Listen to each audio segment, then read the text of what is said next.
We begin this hour in Moscow, where senior Russian officials are calling for unity behind Russian President Vladimir Putin. Yeah, it followed a short-lived mutiny by the Wagner Group's mercenary troops over the weekend. The Russian defense minister appeared on tape today following the uprising, and the military's tensions with the leader of the Wagner Group hit a fever pitch over the weekend, resulting in the mercenaries leaving Ukraine to seize a Russian military headquarters before marching toward Moscow.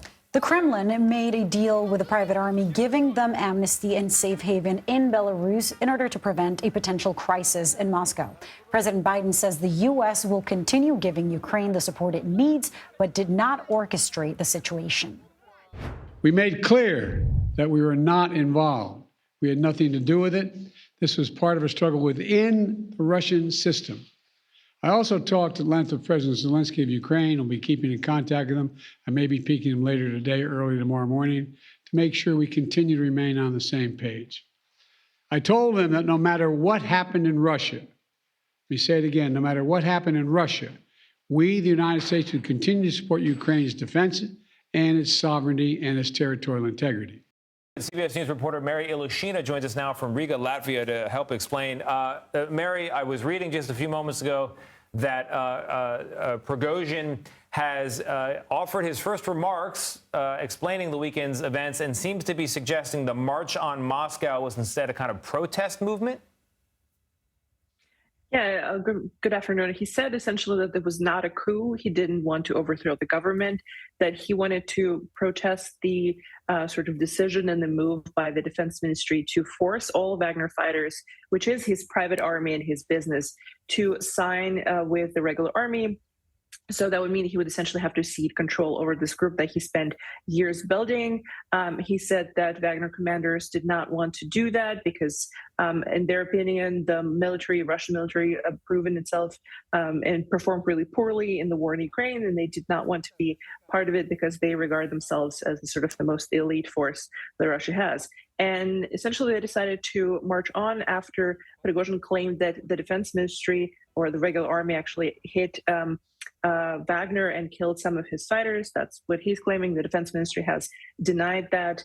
But essentially, he said that was the trigger for his march on Moscow. I mean, I'm curious, though, how much has Prigozhin's message changed over the course of, weeks, months, and especially since last week? And what does the rebellion, this change in messaging, tell us about Putin's own strength in Russia? Because last week it seemed to be faltering.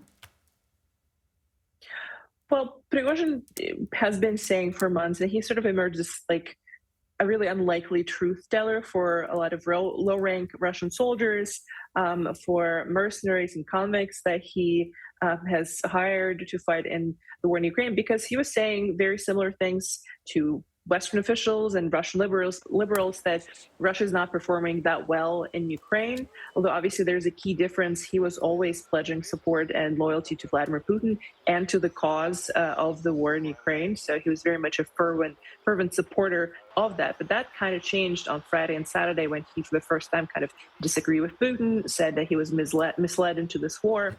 And it kind of showed a lot of fractures, a lot of internal kind of battles between different fiefdoms that Vladimir Putin has cultivated for years, and that they're not really on the same page when it comes to where this war is heading. And we also was interested to see some people in Russia being kind of warm towards Wagner fighters, especially in Rostov-on-Don in southwestern Russia, where this command post was that they have captured. Mary Ilyushina, thank you so much.